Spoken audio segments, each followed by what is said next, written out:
right, shalom, shalom. Shalom. We are the Hebrew Israelites. We come at you back again with another lesson, man, Lord willing, edifying in the spirit. But before we get into it, man, we're going to give infinite honors, face the east, give infinite honors, glory, and prayers to the Most High and His Son. Yahweh, Ba'Hashem, Yahushai, Ba'Hashem, Rakakadash. Double honors to our apostles and elders of GMS who rule well, teach the truth 100% no cut. Double shalom and salutation that I can push this word across the four winds of truth, faith, sincerity, giving all diligence, man. We back at you again, man. We got a special guest, man. The brother from Louisiana, Raya. You know, and hey, man, we just about to get straight into it, man. Prophesy some more downfall of this wicked ass kingdom. And hey, we just gonna go from there in the spirit, man. You got it, bro.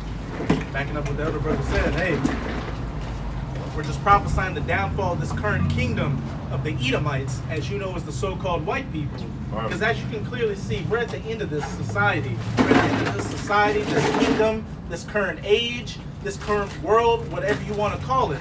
Esau, Edom are these so-called white people are through. They're failing on every front. They're failing economically, globally. They're failing between the relationships between the men and women. Their birth rates are declining. Especially over here in the United States of America, these Edomites are so addicted to drugs, they're losing a hell of a lot of Edomites off of drug addiction alone. This man cannot come back. And it's not because they were once great and then they got lackadaisical and fell off. No, it's all through the will of Yahweh, Ba'Hashem, Yahushai. Because every kingdom,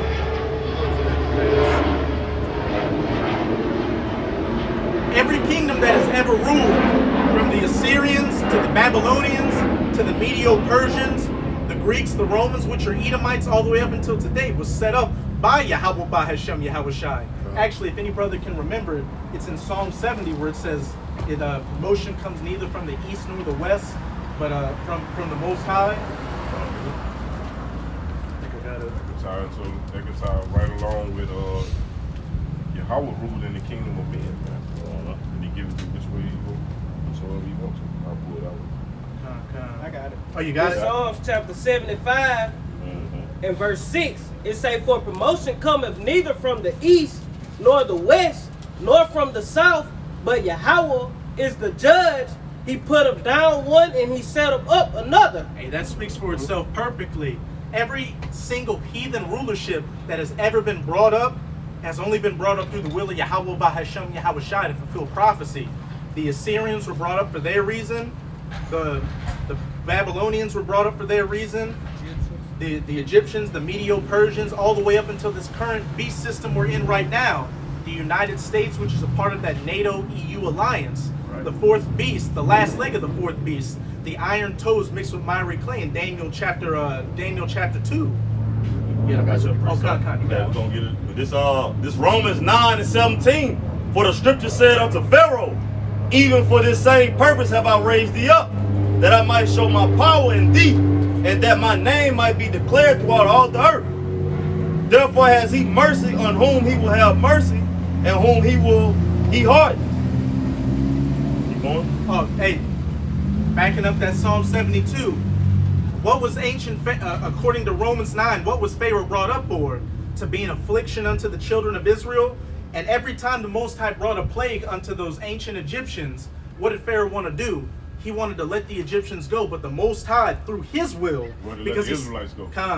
Through his will, for a particular appointed time, he hardened Pharaoh's heart to fulfill prophecy, to glory the name of the Most High. So Pharaoh kept getting prouder and prouder until the point of the Red Sea, where he chased the Israelites through it, and then the Most High, after completely wrecking ancient Egypt through those plagues, finished it off with closing the Red Sea on those Egyptians.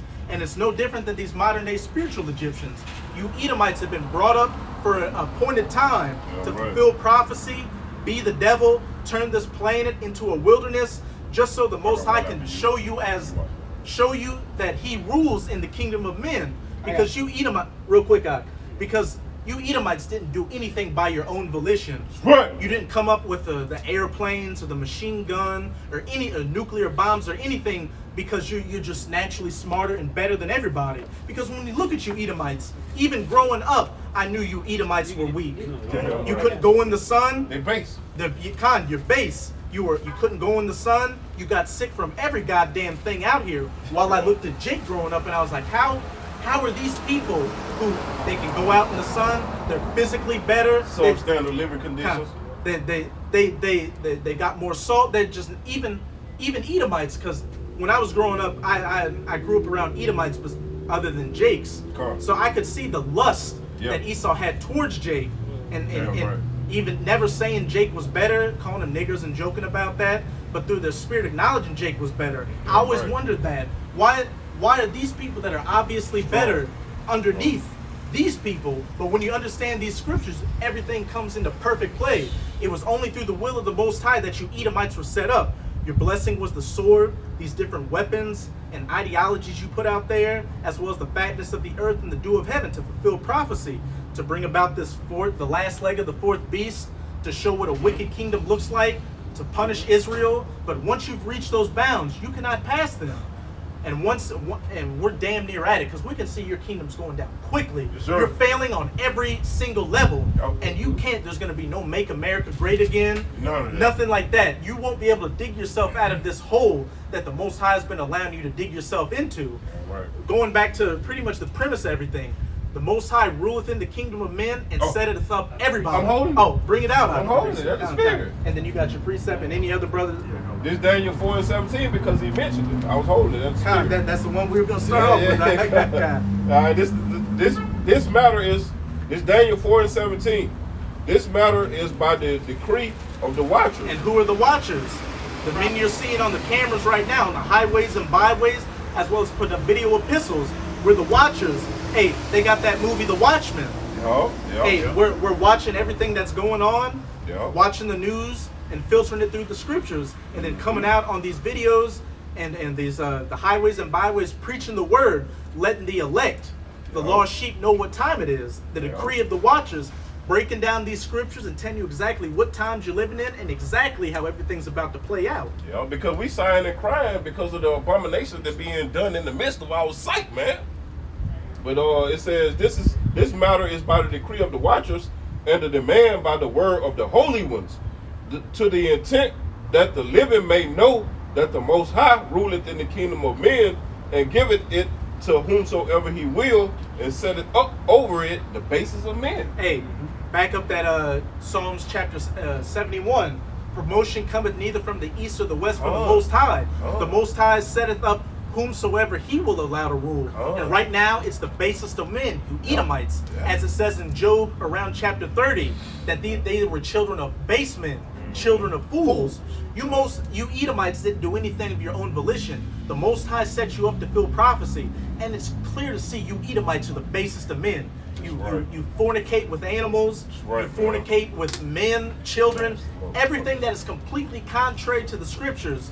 You Edomites push out in 100% truth. And hey, one of the best, besides this myriad of other examples you Edomites push out to show that you're the basest of men, is that TV show Jackass. That's just nothing but baseness. They literally had one of those Edomites on that show shoot diarrhea out of his ass at a target. Like, said, I'm so accurate with shooting diarrhea out of my ass that I can make money off of. That's something a base animal would do. I'll tell the brother to come in some more.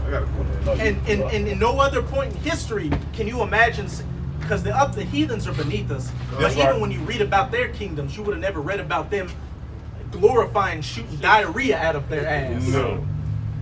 I got two. Go ahead. Yeah. Brothers that got precepts, just bring them out. I go. This is Isaiah chapter 54, verse 16. Behold, I have created the smith that bloweth the coals in the fire. The key point, I have created, not the smith had decided, I'm going to be a smith. And I'm just going to blow coals in a fire. I'm going to go create nuclear weapons. I'm going to go create airplanes and machine guns and all that. No, the Most High gave you that.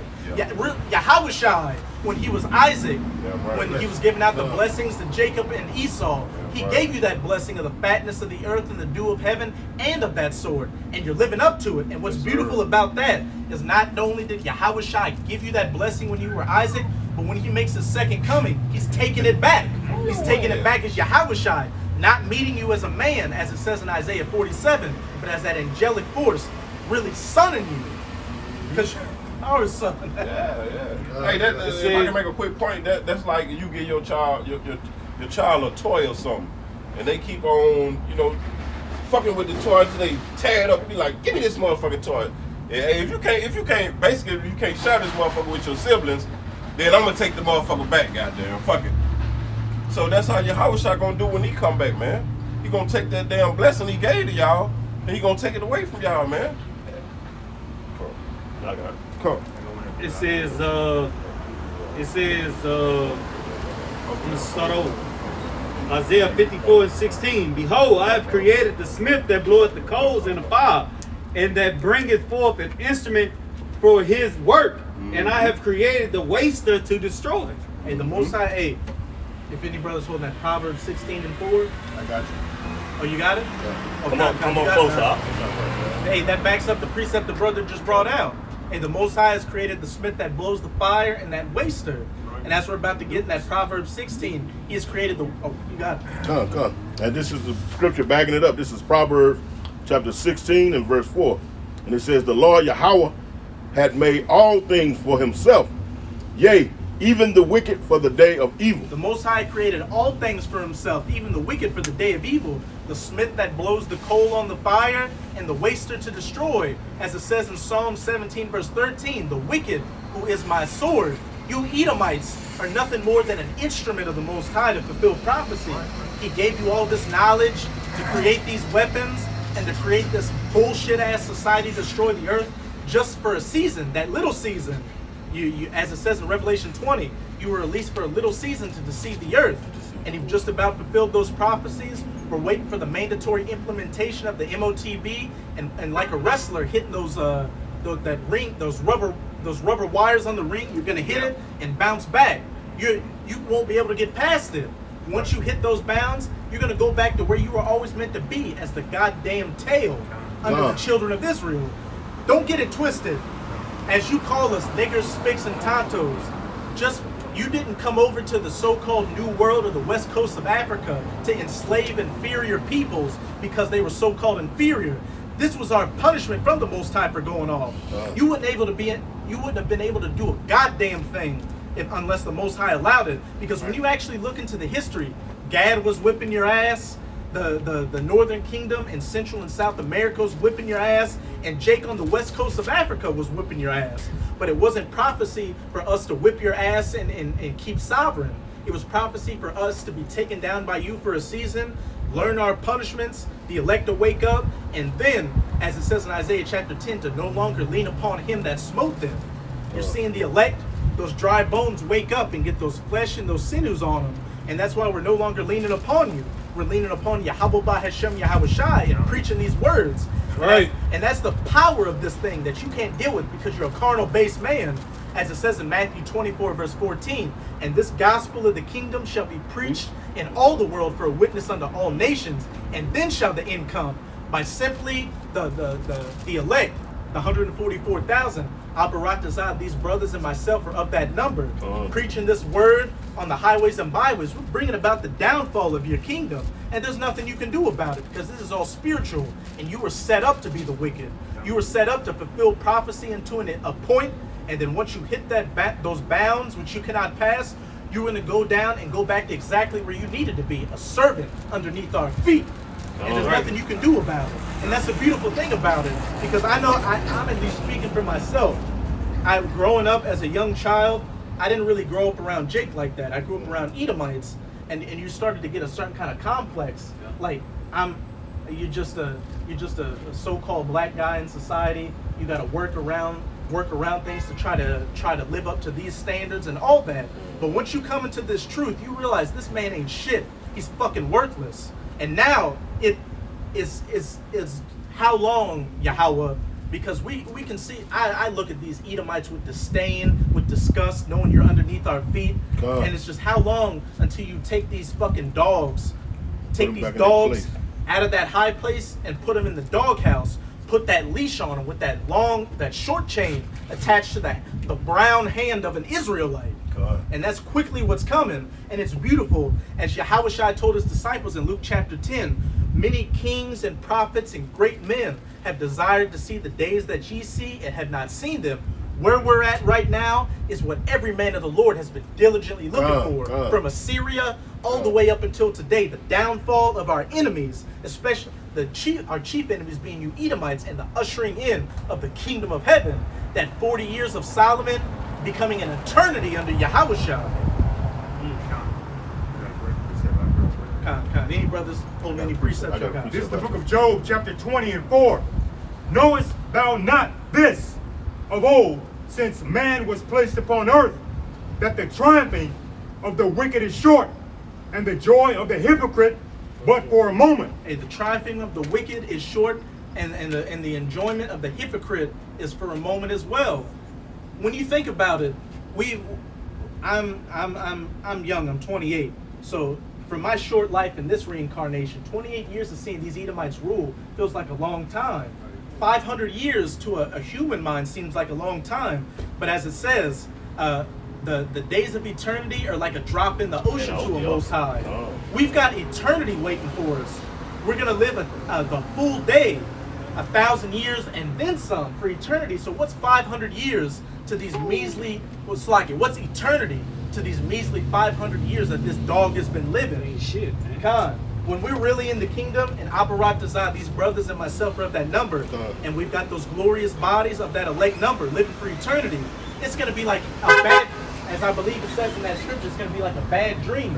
Like, it's Though his excellency mount up to the heavens, and his head reach unto the clouds, yet he shall perish forever like his own dung. They which have seen him shall say, where is he? He shall fly away as a dream. They that shall see him shall say, where is he? And as it says in Job 18 and Isaiah 14, the heathen nations are going to say, is this the man that turned the earth into a wilderness? And what's beautiful in Job 18, it says, before, when Esau was in his rulership, they would say, this is the man that was pretty much a terror unto everybody. But after his downfall, they're going to say, who this is? Yeah, This him? Exactly. Like, they won't even believe that Esau was in rulership and was such a terror unto the earth. That's how insignificant you were. And hey, even when you were underneath Israel's feet during the kingdom of David and Solomon, you were insignificant. Hey, the kings of Israel in the past used to make sport of taking Edom oaths. No, you got it. Oh, I believe it was, don't quote me on this, but I believe it may have been Amaziah, but they used to make sport of after they attacked you Edomites, they would take you to the side of a cliff and throw you off the side and watch your bodies burst onto the stones. That's how insignificant you Edomites have always been, were in the past, and will be when we're back in the rulership. If you were just a pastime to Israel throughout your existence, how much more when we're finally in our final rulership, our rulership where we will rule for eternity? Hey, we're going to be having a grand old time with you Edomites in the kingdom. As it says in Psalm, if a brother could get it, Psalms 137, started about verse 7. I got you a quick precept just to back you real quick up. This Second Chronicles 25 and 12, and other 10,000s left alive did the children of Judah carry away captive, and brought them unto the top of the rock, and cast them down from the top of the rock, and they all were broken in pieces. Hey, and a visualization of that is in that movie 300. And we know that the Spartans were the Lacedaemonians, or Israelites. And King Leonidas, his name is Leonidas, the lion. And what did they show? Those Persians, they got them to the cliffs of the rock and pushed them off. And their bodies were hitting the stones at the bottom and dying. That's what Jake, and that scene was inspired by the scriptures. That's what Jake was doing to you Edomites as a pastime in the past. And also King David and Joab set garrisons all throughout Israel. And it got so bad for you Edomites in the past that King David and his men damn near extincted you Edomites, to the point to where that one king survived and went to Egypt and was able to bring back that lineage. That's how close we got you to the end. But hey, once the house of David, once we're in the kingdom of heaven, after that 1,000 years, we're going to finish that job, as it says in Obadiah. You Edomites, you had no power of your own. You had this little season to show you're commando, you're the Terminator, you're Dirty Harry, you're kind all this bullshit. And that's exactly what it is. Hollywood, a fantasy, a movie. And a lot of them actors are Jakes anyway. That's why you were able to have that salt in those movies. But when you see the average everyday Edomite in everyday life, he's fucking weak and feeble. Tripping over his own feet. Con. Can't even walk right, man. Look at Sleepy Joe. He can't even walk up on Air Force One without tripping and falling over. Can't even walk up damn stairs, man. Without busting this shit over. When he was talking to those gutter rats, when he was talking to those gutter rats, he fell asleep during a presidential meeting. Like that's the state of Esau Edom right now. Sleepy Joe is the legacy that's left for you Edomites in Babylon and the last leg of this fourth beast in general. I got a quick precept Real shit. dealing with you spoke about America coming back, make America great again. And just to back what the brother was saying, if Saul had did what the Lord commanded him by way of his prophet Samuel, you Edomites would have been done away with. So that's just proof that you're going right back to that state. But as far as making America great again, this is Jeremiah chapter 51 and verse 7, and it reads, starting at verse 7. It says, Babylon had been a golden cup in the Lord's hands that made all the earth drunken. The nations have drunken of her wine. Therefore, the nations are mad. If I could say real quick, it says Babylon has been a golden cup in the hand of the Most High. And back in the early days, what was America known as? The city, the country with the streets paved with gold. That melting pot. The American dream, where everybody could come and make it, and that's what's got these nations drunk off of that wine. Hey, it started with so-called capitalism. What's it gone on to now? Feminism spread to these different nations. The alphabet agenda beginning with LG. Any other wicked philosophy you Edomites have pushed onto the rest of this world, and the nations have become drunk or spiritually bad off of it. And that's why these nations are starting to go back to their old ways, dropping the US dollar and building up their military arsenals, the weak saying they're strong, as it says in Joel chapter 3, to eventually shoot those 200 million nuclear missiles onto your ass.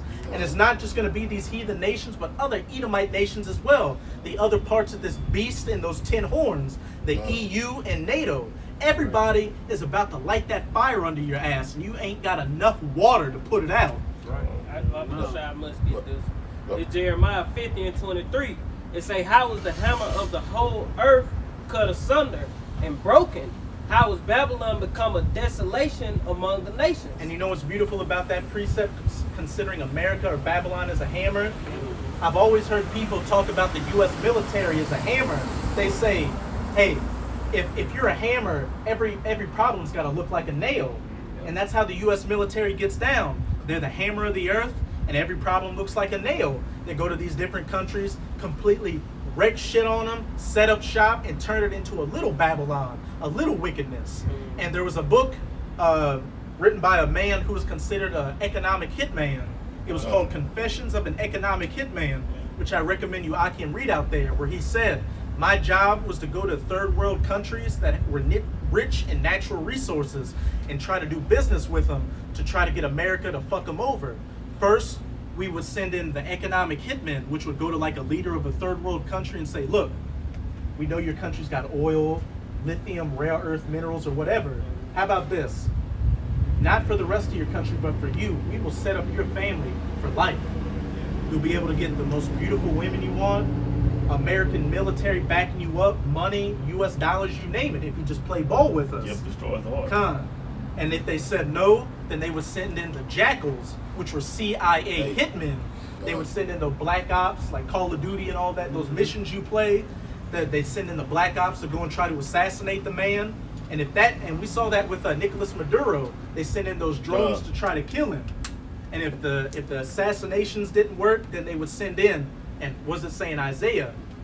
They refer to the king of Babylon as Leviathan. They would send in the Leviathan force, and this is what they called it, which was the U.S. military. That was the code name for it. They would send in the Leviathan force, like Iraq, Afghanistan, whatever, to just pave over whoever was ruling at the time, to set up a puppet government, to steal those resources and just spread that wicked wine or that philosophy to make these nations mad onto that country. I'm gonna finish it up. But we being the men of the Lord, man, Lord willing, we those men, we the ones eating up Leviathan, man. By goddamn what? Tearing down those strongholds, man, revealing his lies, his secrets, man, his treachery, man. I got a quick pre. Oh, Go ahead. kind of real quick. This Revelation 17 and 16 from earlier. And the 10 horns which thou sawest upon the beast, these shall hate the whore, and shall make her desolate and naked, and shall eat her flesh and burn her with fire. And those 10 horns, of course, are speaking of the European Union, beginning with the European Economic Community, which it was known as, which were the 10 founding nations before it became known as the EU, and the beast is NATO. And we especially saw it during Donald Trump's presidency, how he was making those 10 horns really hate the whore, because he was saying, oh, to these European nations, you got to start pulling your own weight in NATO and taking a certain amount of money out of your GDP to hold it up.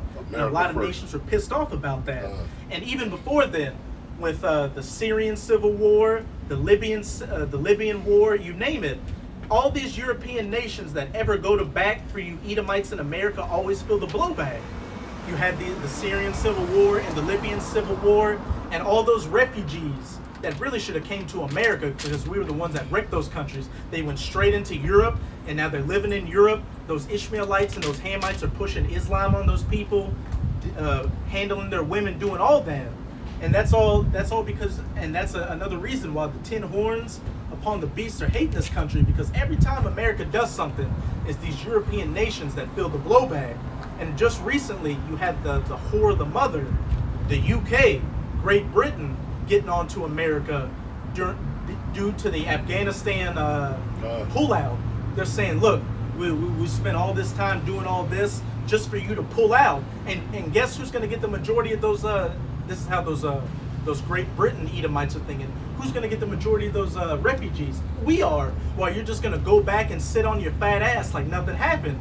Everything you Edomites have been doing in America is the whore has further been making these 10 horns upon the beast hate you.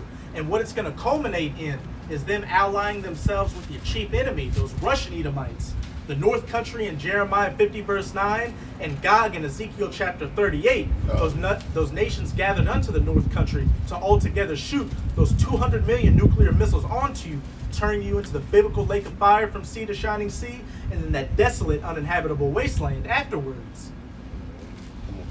Yeah, appreciate that. Oh, you finished. Oh, you I had were one home. quick to back him up. Go ahead. Go ahead. This just going back to what he was just saying about Britain. It say your mother shall be sore confounded. This Jeremiah 50 and 12. It say your mother shall be sore confounded. She that bare you shall be ashamed. Behold, the hindermost of the nations shall be a wilderness and a dry land and a desert. Real quick, hey, read the next two. That's verse 12. That's verse 12. Read verse 13 and 14, and then jump up to verse 9. Just to get it all, but read the 13 and 14, but just to back up what the brother was reading, Jeremiah 50 verse 12, it says your mother shall be sore confounded of you. And as it says in Revelation 17, the 8th cometh of the 7th. And that's talking about Great Britain. And that's talking about Great Britain. And the 8th that cometh of the 7th, that was and is not, but is again, is talking about America. The modern day spiritual Rome. And it says her mother shall be sore confounded of her. Hey, like I just said, with this whole Afghanistan evacuation, thing, these British former prime ministers and former military people and some people still in the government have been talking shit about America, saying you completely botched this up, and we're more than likely going to feel the blowback of it. And what it's going to culminate in is the hindermost of the nations becoming a wilderness. Those nations, America's enemies, as long as her allies, shooting those 200 million nuclear missiles onto her. And you know that's talking about America, because when you think of the hindermost of the nations, you think of the ends of the earth. And what was the New World considered? The New World, the other side of the earth, etc., etc. Talking about this landmass we're in right now. You can keep going out, Bible Bishop. They say, verse 13, because of the wrath of the Lord, it shall be inhabited. It shall not be inhabited, but it shall be wholly desolate. Everyone that goeth by Babylon shall be astonished and hiss at all her plagues.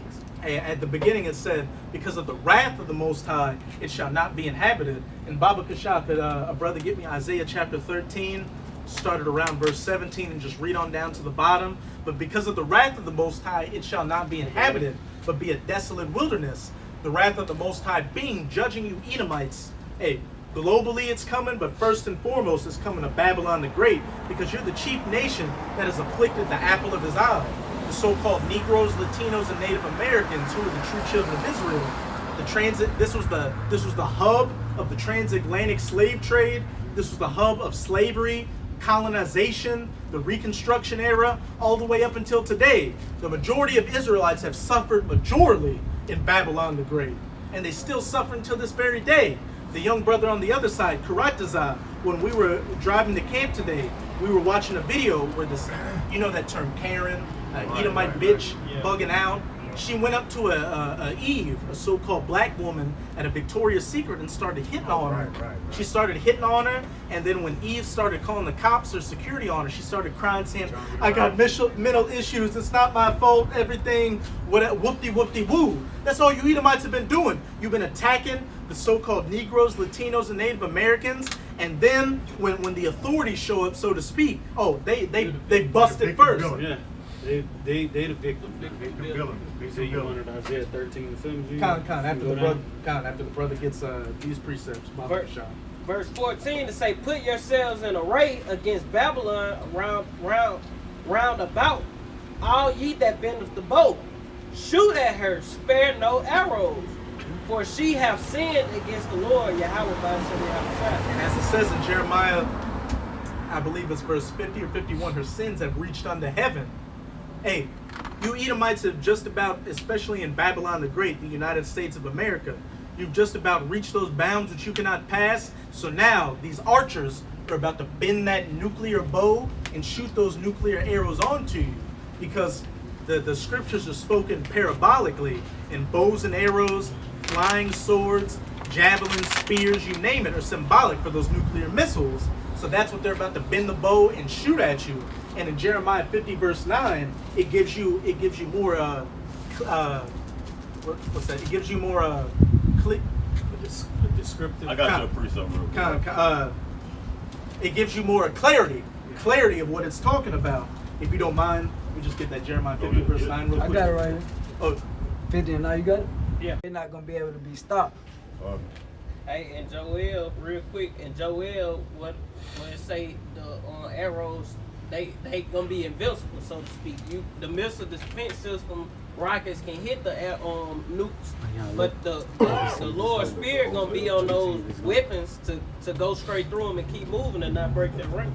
and what's beautiful about that is a brother had a dream of him getting beamed up on the chariot, and he said in his dream when he was getting beamed up on the chariot, he said it was like in that movie 300 when you saw all those arrows, like you couldn't even dodge them coming down. He said as he was flying up, his body, like he wasn't even controlling his body as he was flying up, it was dodging them. Like every missile, he was going in between them, bobbing and weaving until he got into the chariot. And that's what's going to be with these missiles in that day. When those anti-missile defense systems go to shoot their countermeasures, the missiles are the Most High is going to take over there, get back and forth and just do everything they need to do. Scripture say the Lord's incorruptible spirit is in all things.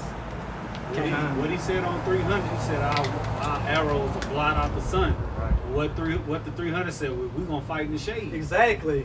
We're gonna hide from them, man. Hey, try and keep it at a minimum, brother. You know what I'm saying? Let that brother speak first. You know what I'm saying? You make quick points and boom, give it back to the brother. Con. I got a precept for y'all. Con. And then you got that Isaiah 13, Baba Kasha. This 2nd Ezra 16, I'm gonna start at 13. It says, "For strong is his right hand that bendeth the bow. His arrows that he shooteth are sharp and shall not miss when they began to be shot into the ends of the world. Behold, the plagues are sent and shall not return again until they come upon the earth." And they shall not return again until they come upon the earth. And those arrows are going to be shot to the ends of the earth and they shall not return. Hey, again, not only did the Most High put the Spirit on these scientists to create these hypersonic weapons and anything that can get past anything Babylon's got right now, but just to make sure, even though it's already prophesied, just to add that little cherry on the top of the whipped cream, the Spirit of the Most High is going to be on those missiles, dodging, bobbing, and weaving to get exactly where they need to get. Every single one of those 200 million nuclear missiles that's going to hit this whore and penetrate her is not going to miss. They ain't going to get ED or anything like that. They're going to stay erect. They're going to stay erect and explode all over this bitch. I got some more of that. God. Verse 15, it says, the fire is kindled and shall not be put out. The fire, real quick, the fire is kindled and shall not be put out. As it says in Job verse 20, a fire not blown shall consume them. Talking about those nuclear missiles. Till it consume the foundation of the earth. Like as an arrow which is shot of a mighty archer returneth not backwards, even so the plagues that shall be sent upon the earth shall not return again. Point blank period. Once everything gets all green lights go, there ain't going to be no stopping. There ain't going to be no sticking the key in, delaying things. There ain't going to be no peace talks or peace treaties or everything. Once we hit those bounds where those nuclear missiles are going to be flying, that's going to be all she wrote, as it's going to go into that Isaiah chapter 13. Nothing is going to stop this train from going forward once they start putting the coal in there and blowing the whistle. You got that Isaiah 13 on? What's verse 17? Verse 17 on, Con. It's Isaiah 13 and 17. Behold, I will stir up the Medes against them, which shall not regard silver.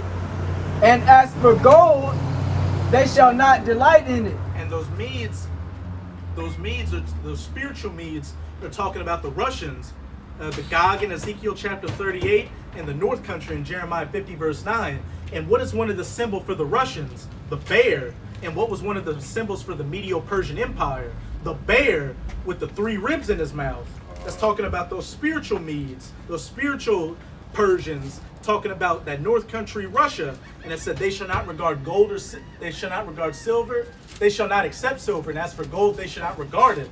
Once all green lights are go and the Most High puts the Spirit on them to shoot those missiles, no peace treaties, peace talks, FRNs, or anything is going to stop them from doing exactly what the Most High put the Spirit on them to do. Keep going on. I got a precept back to the brothers.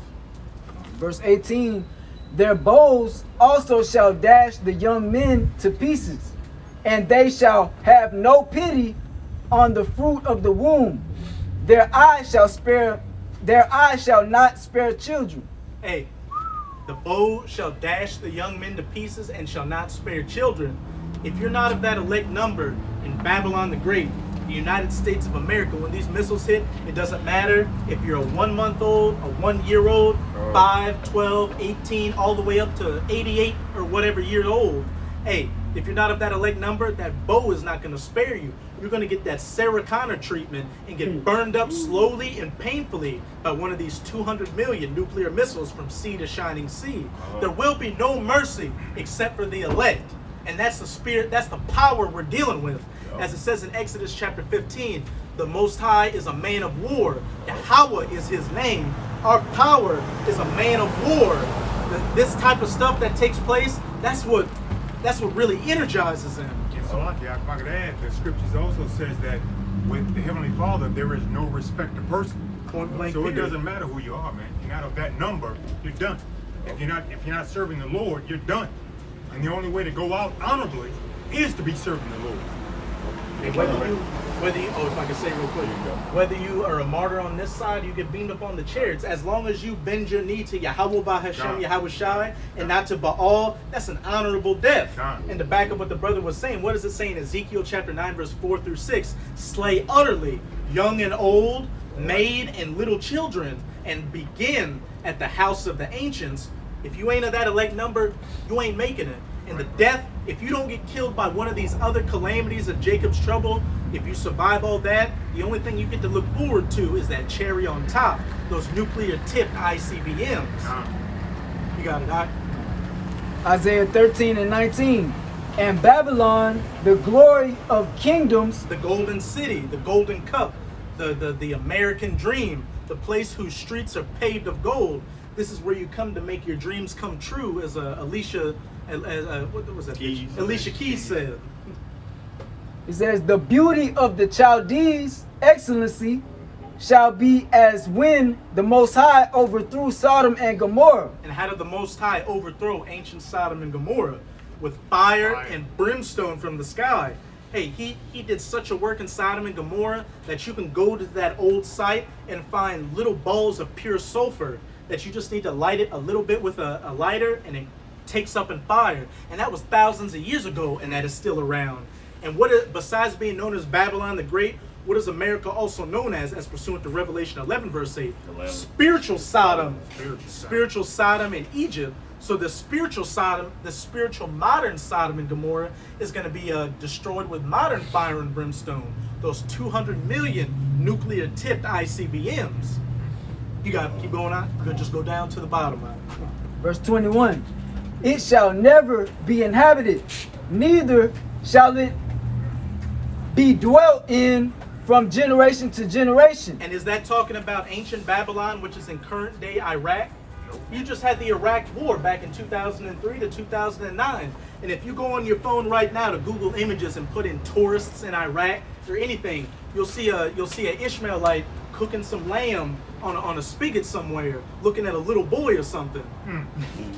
So that's clearly not talking about ancient Babylon. This is talking about this modern day whore, this 2021 whore, the daughter of Babylon, United States of America. And it's saying it shall never be inhabited. Keep going on. Come on.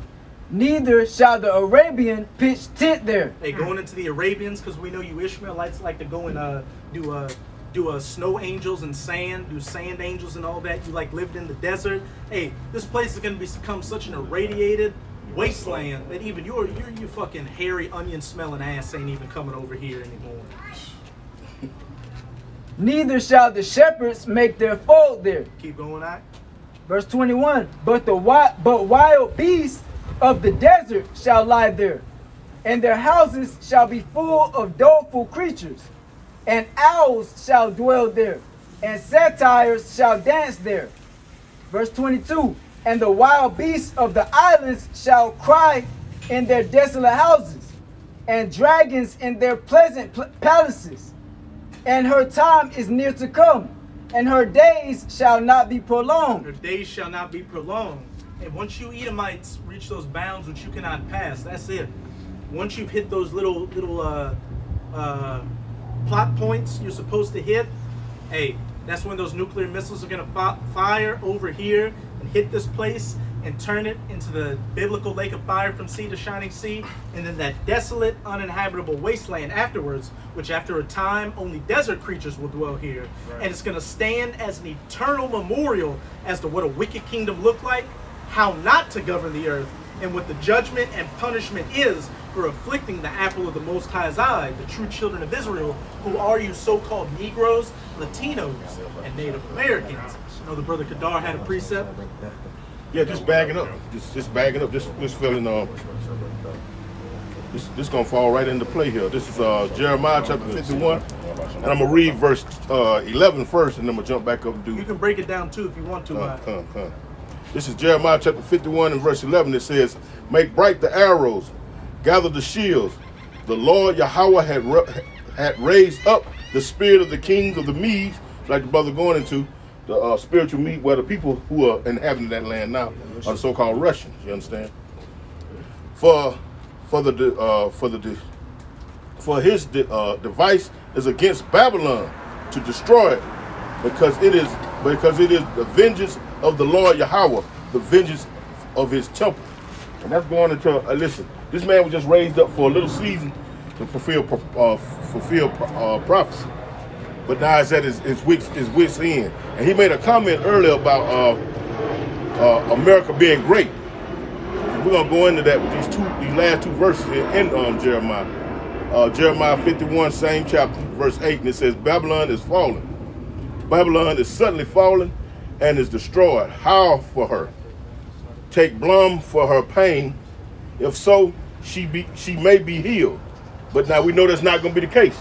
You know, this place is gonna be utterly destroyed, and they got this little saying like to say, and it was a big thing during Donald Trump's campaign. You know, make America great again. You know, each president has a little slogan they like to say. You know, Barack Obama was hope or something. Hope or change. We can change. Trump, yes, we can. Yeah, yes, we can. Trump was make America great again. And Biden was build back better. Build back better. But just to back you up, what does it say in Malachi chapter 1? They shall Build, build, but I will shall throw down. Come, First and foremost, that's talking about the... He ain't gonna handle like that. Just covering the camera. Too much heat for the camera. It already heated. Put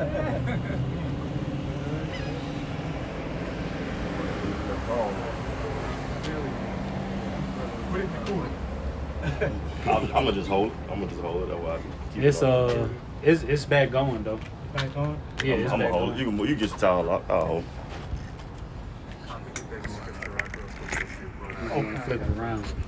This is Obadiah, Oh yeah. verse 7. How you do that? All the men of that confederacy have brought thee even to the border. And hey, we're seeing, if I can say, Now you can we're see. seeing the beginning stages of that right now. A couple of years ago, you had Saudi Arabia, which the whole petrodollar deal was predicated upon doing business with Saudi Arabia, because back in the 70s and the decades following, Saudi Arabia was like the main progenitor of oil to the world, and the only way you could do business with Saudi Arabia was to do business through the petrodollar. But just a couple of years ago, you had Saudi Arabia allow Russia, that North country, to join OPEC, and now they're getting really buddy-buddy. It's called OPEC +1. And then you've got a bunch of these other different nations starting to turn against America and go back to their own currency. I was watching a video last night saying that around 30% of central banks are beginning to drop their assets in the US dollar and put more assets into the yuan, as well as the euro and these other currencies. And ultimately, what they want to get their money, what they want to get their interest into, is a central bank digital currency. And a digital currency, we know what the next step of that is. Marcus, the MOTB. So hey, the Most High is foreclosing on this musty bitch America. There ain't no making America great again. The US dollar is going to collapse. The US military is a joke, and it's all going to culminate in those 200 million nuclear missiles hitting this place and turning it into the biggest bonfire and sacrificial altar the world has ever seen. Right. You got that? Finish this. The men that were at peace with thee have deceived thee and prevailed against thee. They that eat thy bread have laid a wound unto thee. There is none understanding in him. They that eat thy bread, and bread is something you sustain yourself with. And especially these European countries, they receive a bunch of money from America to build up NATO and their economies. That's one of the main reasons Trump was really going against the EU, is because they didn't want to fill up their aspect of the GDP building up NATO. But these nations are still getting money from America. Like I was saying earlier, you've got these Moabites, Elamites, and Ammonites coming to America and eating the bread of U.S. college education just to go back to their own countries and lay that wound under them. And it's going to be no different with these other European nations. As the brother brought out in Revelation 17, verse 16, the 10 horns which thou sawest upon the beast, these shall hate the whore and eat her flesh and burn her with fire, that nuclear fire of those 200 million nuclear missiles. So they're, again, though, as it says in Malachi chapter 1, though they will build, I will throw down. There is going to be no make America great again, no make Germany great again, no make Russia great again. All you European Edomite, American Edomite, Oceanic Edomite countries in general, you're going down. And what you're living in right now is the tail ass end of your rulership. And the only people that got next is the children of Israel, so-called Negroes, Latinos, and Native Americans, who you've spent the last couple of 100 years looking down upon, calling them spics, niggers, tontos, lazy thugs, bums, Engines. tontos, any negative thing under the sun.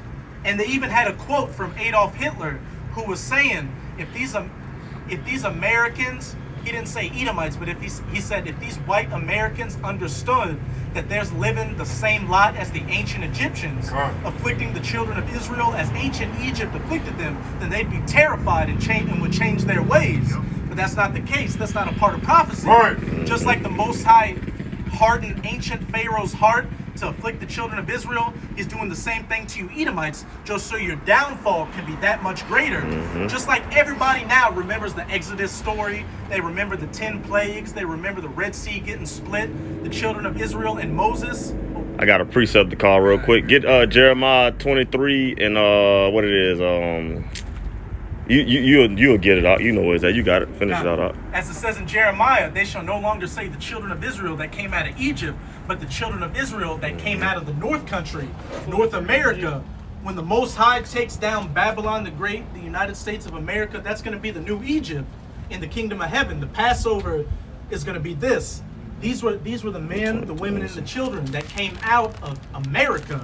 And hey, this is me speaking as a man. When they write the new scriptures, which they write right now, they're going to say America. They're going to say Russia. They're going to say Europe. They're going to say all this. This was the elect, the 144,000 and the rest of the righteous 1/3 that came out of the United States of America after it was hit by nuclear missiles and stands as a desolate wasteland, an eternal memorial to wickedness and what the judgment for wickedness is. I got the precept of Brother Carl. Start at 7, go to 8. You got it. Jeremiah 23, verse 7. Therefore, behold, the days come, saith the Lord, that they shall no more say, the Lord liveth, which brought up the children of Israel out of the land of Egypt.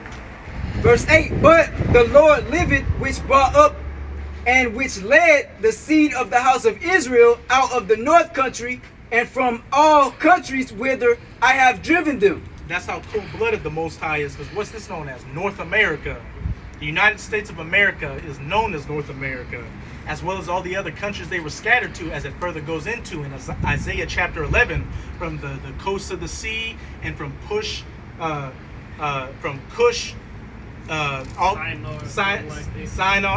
those other heathen nations where they shall come to from the ends of the earth, being brought back into their own lands. But what's beautiful, hey, it shall no longer be said the children of Israel that came out of Egypt, but the children of Israel that came out of the north country. And to you sincere Akim out there, we're living through the Acts of the Apostles right now, 2.0, and we're living through Egypt 2.0. Everything you can see our people doing, bugging out and being worthless 2/3, hey, that's what the men of the Lord back then saw. We're coming back in our same lot, as it says in 1 Corinthians chapter 14. The spirit of the prophets are subject to the prophets. We've got the greatest honor right now. Back in that Luke chapter 10, and I said, Yahushua is speaking to his disciples, and I say unto you, many great men and kings and prophets, roughly paraphrasing, have desired to see the days that ye see and have not seen them. Mm-hmm. We're in these times where we are literally a hair trigger away from all hell breaking loose and the kingdom of heaven being established. So this isn't the time to be getting weak.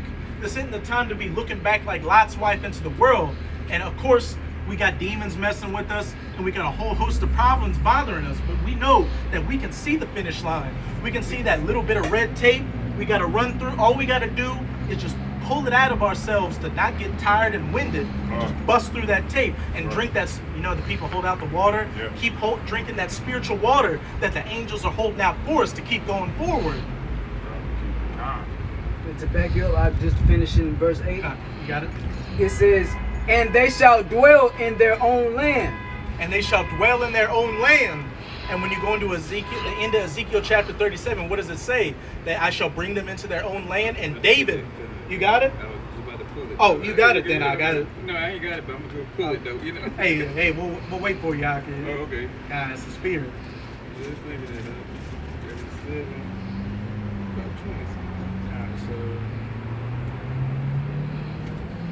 About you can start verse 21, and there's a lot of meat in there. Just read 21 to 25. Alright, this is Ezekiel 37 and 21. And say unto them, thus saith the Most High Yahweh, behold, I will take the children of Israel from among the heathen, from the north country and from all the nations I have scattered them to, whether they be gone, and will gather them on every side, and bring them into their own land. Hey, backing up what the brother said, bring them back into their own land. And when you read further up in Ezekiel 37, it talks about the two sticks being brought together. The southern kingdom, or Judah, Benjamin, and Levi, you so-called Negroes, Haitians, West Indians, Jamaicans, all that. And the northern kingdom, you so-called Latinos, Mexican, Colombian, Brazilian, all that, to the North American Indians and the Seminole Indians, or the Reubenites. Those two sticks being brought back together into that one stick. And we're looking at the stick right now. All 12 tribes. with their true biblical names right here and the bywords that the heathens, chiefly you Edomites, have given us. And then coming by that too. Then also saying ain't gonna be no more northern kingdom, southern kingdom. This is gonna be Israel on the planet. That's it. You know, no more vexing each other, looking at each other sideways or some shit. The land tribes looking at us like we're a bunch of niggas, like the so-called white man. You know, we're all gonna be on one accord, peace and harmony. If that's what you call it. You know? All right, this 20. We finish 22. And I will make them one nation in the land upon the mountains of Israel, and one king shall be king to them all, and they shall no more. And they shall be no more two nations, neither shall they be divided into two kingdoms anymore at all. Backing up exactly what you said, they shall no more be two nations or two kingdoms. It's simply going to be the 12 tribes of Israel. When you see a brother of a different tribe, that's my brother. It's not. That's Issachar. That's a Spit. That's a nigger. That's a Tonto. That's Bobby Brown. None of that. It's to be simply an Israelite. And that's that's going to be beautiful because we see our people bug the hell out. Like our elder brother down in New Orleans, Jack and I always talks about that. That's going to be even that. Just saying it may seem small compared to the bigger mysteries of the scriptures, but that's going to be a beautiful thing. All of Israel will love each other. Those curses are no longer going to be on us. We're going to see a brother is my brother, sister is my sister. We're not going to have those evil eye. Everything is just going to be perfect. The women are going to be beautiful. The men are going to be handsome. Everybody's just going to be perfect. And they're going to have the laws, statutes, and commandments in us. We're never going to go off again. So 23. Neither shall they defile themselves anymore with their idols, nor with their detestable things, nor with any of their transgressions. But I will save them out of the dwelling places wherein they have sinned, and will cleanse them. So shall they be my people, and I will be their power. Hey, and the elect are getting cleansed of their transgressions and their sins right now. As it says in Isaiah chapter 19, we're in the spiritual altar of Egypt, making our bodies a living, and that part isn't in it, but we're in the spiritual altar, crying unto the Most High. We're making our bodies a living sacrifice unto the Most High. Hey, we're doing the best we can to follow these laws, statutes, and commandments to the best of our abilities. The elect are really trying to change their lives here, which you can see is a testament to these brothers on this camera. And just to see brothers that may not be on the cameras right now, they're walking their daily life, not eating pork, not committing adultery, keeping a beard on their face, not lining up, not being a nigger or a spick or a tonto, calling themselves American, Islam, or Kemet, or any of that bullshit. They're calling themselves after Yasharallah. And just, brothers always bring up this beautiful point. Ever since our apostle elders came onto YouTube back in 2007, just look at the vibration it's put on this earth. Even though 2/3 still may not acknowledge themselves as Israel, what are you seeing? A lot of Jakes no longer eating pork. Jakes are getting into the herbs and the stones. They're saying that we need to separate from America. All that. And I was thinking And I was thinking about this today. Like, this is a body armor, and it says alkaline water pH 9+. Growing up, before I came in the truth, I never saw any bottled water company talk about alkaline water. Right, never. That's all the spirit that Israel's been putting out. Yeah. Whether these companies know it or not, they're following after the dictates of the children of Israel. Yeah, they watching too, you know. They sit back watching the videos, just like everybody else, you know. Hey, these niggers are calling themselves Israel, but they like alkaline water. Yeah, let's sell some alkaline water. Right. They ain't buying pork anymore. Israel saw the earth, so whatever we do, good. Yeah, whatever we do, they gonna follow. It's just off top. Mm-hmm. You know? Fuck, you don't even see too many Edomites in the grocery store buying pork no more. And you see a lot of Becky's dealing with Jake right now. And I seen, you know, Jake got to get on the pocky bonds. But you see a lot of Edomite women posting videos on the internet like now. It's like, I want my son to have that black brown skin because I want him to survive into the future. Mm-hmm. Well, hey, you gonna get plugged. Don't worry about that. Don't worry about that. Whatever you want. There's gonna be a lot of licking, sticking, and standing up. I'm gonna stop talking. Let's get back to being spirited. Come on. That corn cob. Hey, you gonna get your little LeBron James. You gonna get your little LeBron James.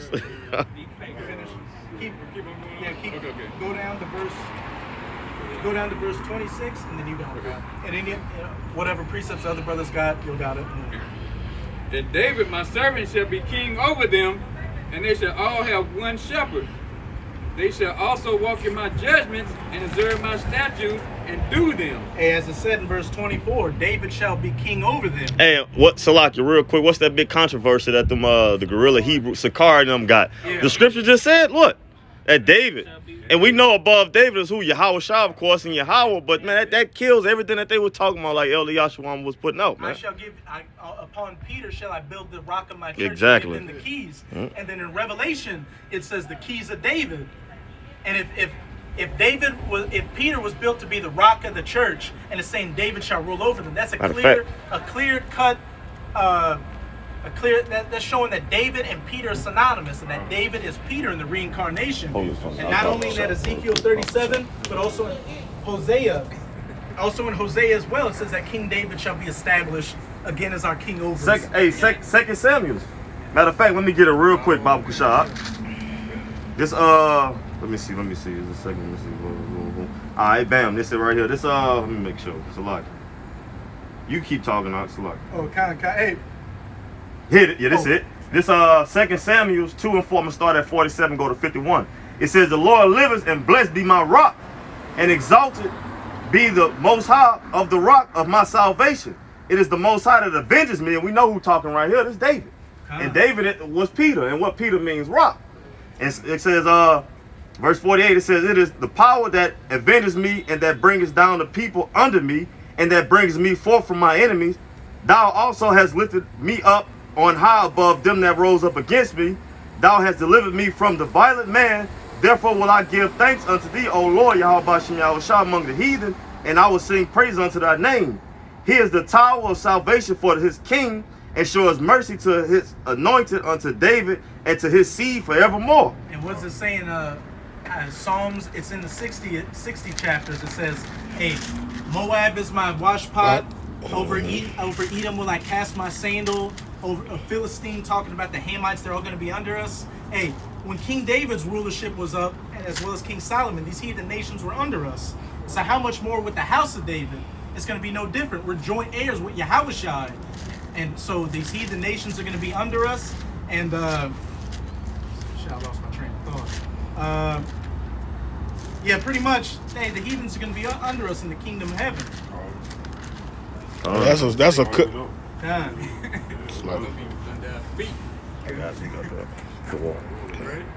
Oh wait, that now I remembered, as it says in Zechariah, the feeblest among you shall be as David, but the house of David shall be as God. How is a piece of shit heathen going to be able to compare to a God? They're not. And it says the house. What I can't even begin to imagine what that entails. The house of David being as God. Right. Our minds can't even comprehend that. But just know that nothing will be able to compare to the house of David in that day. There's going to be no rebellions coming out of the Caucasus Mountains, having a renaissance, any of that. That's all going to be null and void once the MOTB is mandatorily implemented and those nuclear missiles fly. That's going to be the end of this age of the rulership of the heathen nations, and then it's going to be an eternity of slavery. The scripture says it's going to be as a dream, man. Kind. We're going to look back on it as a dream. We'll be telling our children down the line. Now we used to have these red people over. Our children would be like, "Man, yeah, right, yeah, like yeah, y'all bullshit. Ain't no way." But it's good. That's how it's gonna be, man. That's right. Yeah, they're gonna flip out like hell people. When you see a damn caveman hitting some rocks with a pickaxe, like how? They're gonna take out the portraits and where they, brothers and paint them out there in the fields and shit. Go back and like you say, show your kids, your grandkids. Like, hey, this was what was back in the day, a base man, Hey, and then since we're going to have the laws, statutes, and commandments in us, we're going to be able to go back to the scriptures and say, hey, it was the will of the Most High for the basest of men to be set up. These worthless people didn't do it of their own volition. It was all through the will of the Most High. Got a quick precept very good. Oh, con. Real quick. Isaiah 2:3. And many people shall go and say, Come ye, and let us go up to the mountain of the Lord, to the house of the Most High of Jacob. And he will teach us of his ways, and we will walk in his paths. For out of Zion shall go forth the law, and the word of the Lord from Jerusalem. Verse 4. And he shall judge among the nations, and shall rebuke many people, and they shall beat their swords into plowshares, and their spears into pruning hooks. Nation shall not lift up sword against nation, neither shall they learn war anymore. Hey, and that cuts those gutter rats over in the land right now, because it says in the scriptures that when the true children of Israel were back in the land, nation would no longer war against nation, and they would beat their swords into plowshares and their spears into pruning hooks. But what have you seen ever since those gutter rats, those Amalekites, got into the land back in 1948? Immediately, you had the Arab-Israeli war, then you had the 6 Days War in the 60s, you had the Korean War, the Vietnam War, a bunch of wars in Central and South America in the 80s, the first Gulf War, the Balkans in the 90s, the second Iraq War, war in Afghanistan, Syrian Civil War, and World War III hasn't even happened yet. So that cuts those Amalekites over there being the true people. But as it says earlier up in that verse, these heathen nations are going to come up to us to learn our ways and follow after our statutes. As you can see what they do with these Edomites now, they shave their face, they wear the business suit, they want to use the US dollar and speak English. In the kingdom of heaven, they're going to grow the beard, wear the garments, follow the laws, statutes, and commandments, and use our currency. And already we can see, as you brought out earlier, Jake is the salt of the earth, and whatever Jake does, these heathen nations follow after. Even in Jake's wickedness, being a rapper and a thug, wearing his hat backwards, sagging his pants, rapping, you see these other heathen nations doing it. So if they follow us and they want to be us in our lowest estate, exactly. Hey, as it says in the Apocrypha, if a man is honored in his poverty, how much more in his riches? So hey, these heathens are going to have to be righteous by default. That's all she wrote. And it also says, if a rich man is hated in his riches, how much more in his poverty? So hey, these other nations look at you Edomites, you so-called white people, as the scum of the earth. But the only reason they follow after you is because you have the military and the power. But if they could throw you over themselves, they would.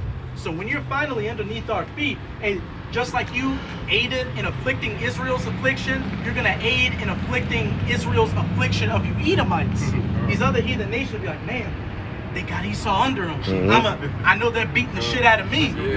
They're beating the shit out of me, but I see this Edomite over here eating some grass or playing hacky sack or something. I'm going to go and...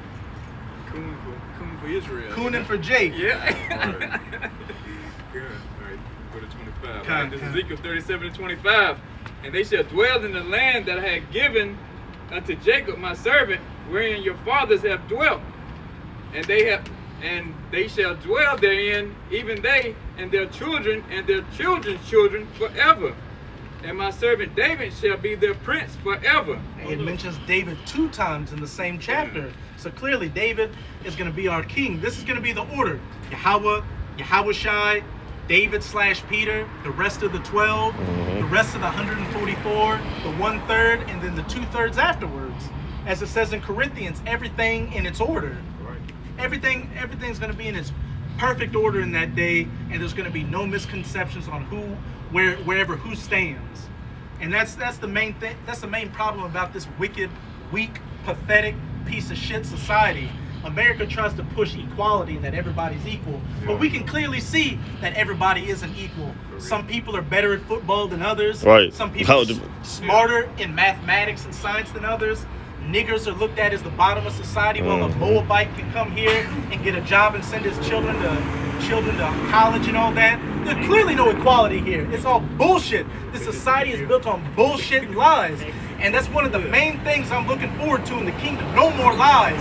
Nothing but truth and honesty. Righteousness. Righteousness. more gray area. No more gray area. Exactly. No bullshit. Loopholes and shit. You know. Got You quick- doing it or you ain't. The only loophole in the kingdom is when Jake loopholes a noose to hang you Edomites from a tree in the kingdom. That's right.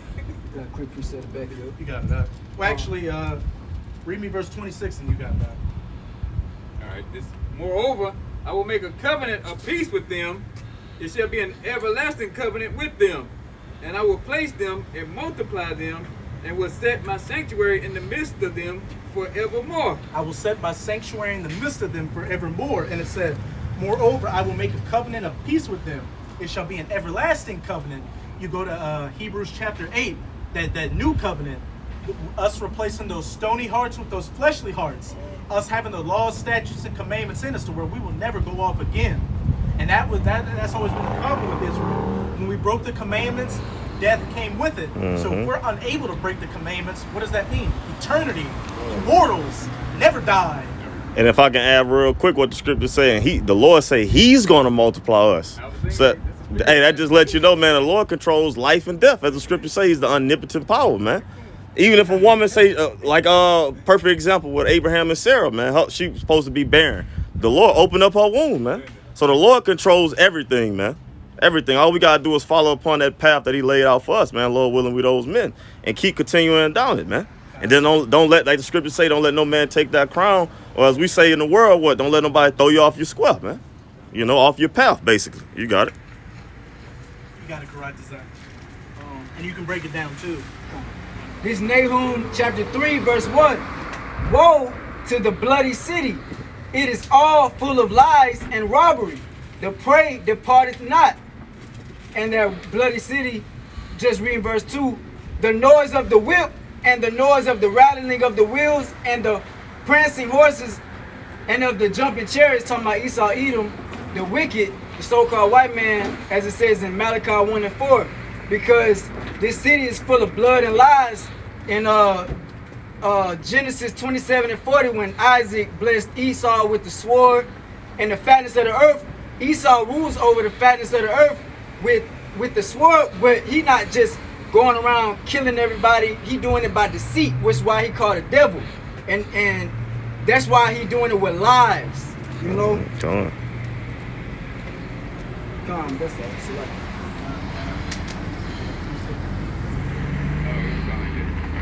Daniel 2 and 44. We'll finally get to that, Joe. And in the days of these kings shall the power of heaven set up a kingdom which shall never be destroyed, and the kingdom shall not be left to other people, but it shall break in pieces and consume all these kingdoms, and it shall stand forever. But you got that. But yeah, it's cut and dry. You know, when Yahushua come back, it's gonna be law and order after that, and forevermore. And the men, hopefully, like I said, we all those men, 144,000. Hey, we're gonna be those warriors, them soldiers going out and carrying out them missions that Yahushua sent out to David to give down to the men, Lord, beneath him. You know, his battle axe and his sharp threshing instrument we're with gonna teeth. consume all these heathens. You know, everybody outside of Israel. You know, we're gonna consume you. It's gonna be fucking. It's gonna be what they call it. Like an overkill or some shit when we come against y'all. No contest. Yeah, it's gonna be unstoppable. Y'all gonna get fucking steamrolled, you know? Ain't a damn thing you can do about it either. You know, you don't give a shit. What I say, what we say, is what Yahweh Shim Yahushua got to say, you know? And we with it. You know, be real steppers in that day. That's right. Oh shit. With it 144% until the bitter end. Reread that, and then you got that second after 6. So like, if I can make a quick point, to back the brother up, you know, the scriptures say, all the hands of the wicked shall come upon the heathen, which is the elites of all the nations gonna uncover and the lies of the so-called elites. And Job 5 and 22 and Nahum 3 and 5 to say, behold, I am against thee, saith the Lord of hosts, and I will discover thy skirts upon thy face, and I will shew the nations thy nakedness, and the kingdoms thy shame. So, like the brother was saying, they all gonna come against America. You know, the lies, the bloody city that's built upon lies. And we're seeing that right now. You got a lot of these different nations calling Esau the colonizers. They're saying the white people, so-called white people with blonde hair and blue eyes, are the biggest problem on the earth. They see that you're the ones going to these different countries, strip mining their lands for resources, starting these proxy wars, setting up puppet governments. The list goes on and on. Every single problem going on the earth right now can be linked back to somebody with red leprous skin. And there's no way you can get around it. Even Edomites want to blame it on the so-called 1948ers. But those 1948ers are Edomites as well. The Amalekites, they're the top tribe of the Edomites, just as Judah is the top tribe of Israel. And as it says in Ezekiel chapter 21, the Most High would punish the righteous and the wicked. So if you got an Edomite that say he didn't do anything, like I just like to play video games, I go work at the oil refinery, I just chill, I got a good black friend, you're still gonna get your shit kicked in the kingdom, as well as these Edomites that personally afflicted the affliction of the children of Israel. Ain't nobody receiving mercy.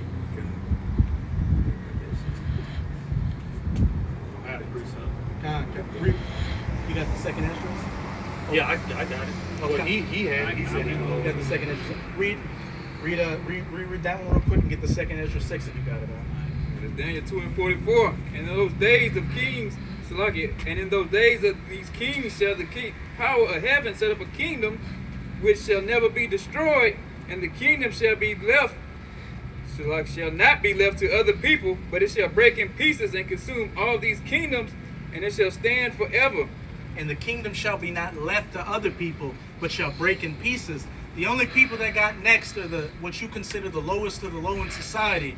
These so-called niggers, spics, tontos, Mexicans, African American, anything you want to call them. They're the ones that got next, beginning with the elect.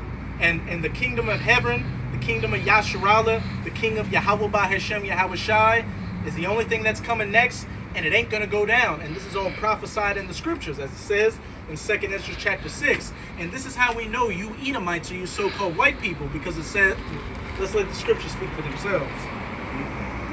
This 2 Ezra 6, I'm going to start at 6. It say, then did I consider these things, and they all were made through me alone. That's Yahweh Shai speaking to Ezra. Or Yahweh Bashem Yahweh Shai speaking to Ezra. It say, and through none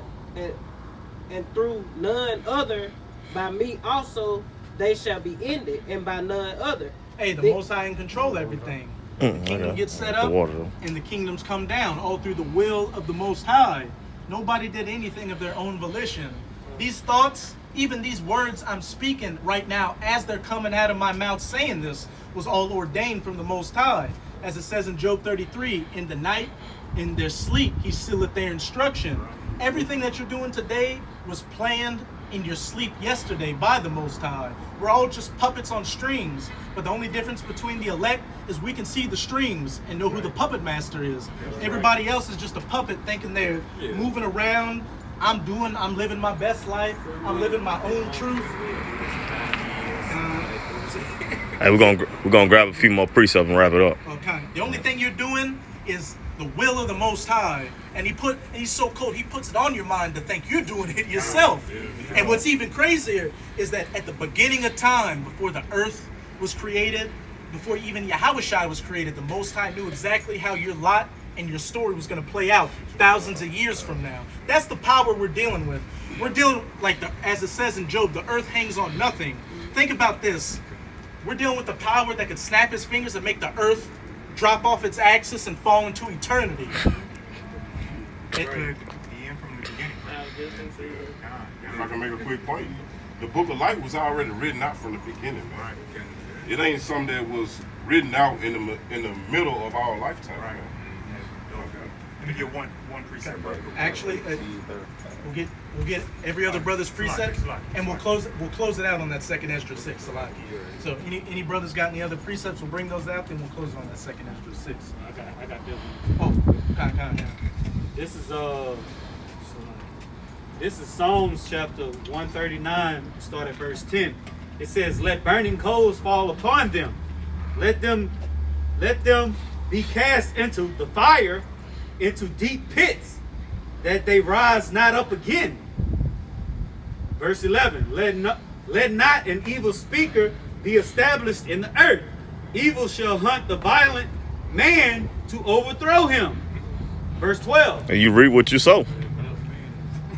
I know that the Lord Yahweh will maintain the cause of the afflicted and the right of the poor. Verse 13. Surely the righteous shall give thanks unto thy name. The upright shall dwell in the presence. Hey, as it says in Psalm 49, the saints shall sing aloud in their beds, because meekness and salvation has come to them, and the elect getting set up and ruling over you heathens with that double-edged sword and binding their kings and their nobles with fetters of iron. But as it says in the beginning, the fire and the coals are going to get them. That's going to begin with those nuclear missiles being shot into the earth, hitting the third part of the earth, the third part of the trees, the third part of the waters, the third part of men, talking about the sons of the wicked. Because while Babylon the Great is going to be the only place that's going to be destroyed, every other place you Edomites dwell, from Europe to Australia, you name it, is going to get hit with a nuke. And then that 1,000 years of playtime begins, where we're going to have our way with you. And then that ultimate coal and fire to burn up the wicked man is going to be that Basra bonfire in Obadiah chapter 18. Where after that 1,000 years, we're going to gather up every single Edomite man, woman, and child and coal you from this planet permanently with fire. And that's going to be all she wrote for the nation of Edom. Leprosy is no so-called white or red skin is no longer going to be a thing on the face of the earth, and everybody's going to go back to that dark brown to light brown to high yellow hue. That's what he said. He's old. Like, look, hey, look at that. We had some old Edomite Mississippi pimp, some old Mississippi simp on a bike saying "fuck you" when we were talking about the scriptures. But hey, he was old, so he lived during the days when they were lynching Jake. But look at it now. In Mississippi, you got so-called black men plugging Edomite women with 3 feet of corn, and you got so-called black men on his own street corners in his neighborhoods telling him he's a piece of shit, worthless devil, and he's going into slavery. There's nothing you can do about it. There's not a goddamn thing you can do about it. That's right. And I laugh seeing you Edomites go down. And I grew up around Edomites and know the pride of you Edomites. So I know what makes you emotional, makes you hurt. And everything that I know that makes you hurt and emotional is going on. So every day I wake up with a smile knowing you Edomites are suffering. Suffering, and you know in the back of your mind, even though you're prideful and think you're gonna go back in the deepest dark recesses of the back of your mind, you know you ain't coming back. And you know a black foot, a brown foot, and a heavy leather sandal is gonna be on the back of your neck, digging that bitch in there. And Salakia, the last precept I called, it wasn't 139, it was 140. It was Psalms 140, and I started at verse 10. Salakia on that. I said 139. That was it, huh? Yeah, that was it. Any brother have any other precepts? We'll close out with that second Ezra then. This is the end of the matter and the end of this current age in second Ezra chapter 6. In second Ezra 6 and 7, then answered I and said, what shall be the parting asunder of the time? Or when shall be the end of the first? Esau, in the beginning of it that followed, Jacob. And the prophet Esdras in the Bible was asking, how do I know what's going to be the end of these times and the beginning of the times to come? The times that many great men and prophets and kings have looked for, the ushering into the kingdom of heaven. And the angel is about to tell Esdras exactly what the signs of the times and the parting of the asunder is going to be. In verse 8, and he said unto me, from Abraham unto Isaac, when Jacob and Esau were born of him, Jacob had held first the heel of Esau. And real quick, your heel is the weakest part of your, I don't know if it's the weakest part of your body, but it's a very significant part of your body. That's why they've got that term, Achilles heel. Yeah. And that's why the Lord had that quote when he said something about a tooth out of gun or broke heel or something like that. Ankle out of joint. Yeah. That's in Proverbs. I forgot exactly what. And he had that term. When you go into the mythology of Troy and all that, Achilles was an invincible warrior, and that was because I think it was, I can't remember which god it was. I think it was Hades that was dipping him. It was some god that was dipping him into some water that made him invincible. So but he dipped him in the river Styx. the river Styx, which is the underworld and stuff. Dipping him in that means he would have been invincible and not died. But right before, I think it was Hades, let's say, dipped him fully in it. He got to his heels. His mom stopped him. So his only weakness was his heel, and that's when Paris hit him in the heels, Achilles with that arrow. and that's what ended his life. So hey, that going into Esau's weakness, or going into symbolically and spiritually, grabbing somebody by the heel is their weakness. And Jacob came out of Rebekah's womb. Esau came out first, and Jacob came out holding the heel of Esau. It say, verse 9, for Esau is the end of the world, and Jacob is the beginning of it that follows. Esau is the end of the world at this current age, and we can clearly see this is the end. And growing up, we watch these apocalyptic movies like Mad Max and all that show the times we're living in right now is the times before the end. And you even got people that aren't spiritual saying this is the, whatever's coming, things ain't gonna be the same after this. So we're clearly at the end, and by process of elimination, who's ruling right now? So-called pink, red, white people, Edomites. And it said Esau is the end of the world, and Jacob is the beginning of it that followeth. The kingdom of heaven, the kingdom of Yahweh by Hashem Yahweh Shai, the kingdom of Israel, which will be a righteous kingdom for eternity. And that, simply put, is all she wrote. And that's what we have to look forward to. So again, to you sincere Akim and Aquath out there, you should diligently be doing whatever you can to hold on to whatever measure the Most High gave you, because we're there. We can see the finish line. All we got to do is hold up our end of the bargain and just pass that tape. Grab that spiritual water from the angels to keep going, pass that tape so we can make our calling and election sure. Abarat designed these brothers, myself, and you sincere Akim and Aquath on the other side of the camera of that number.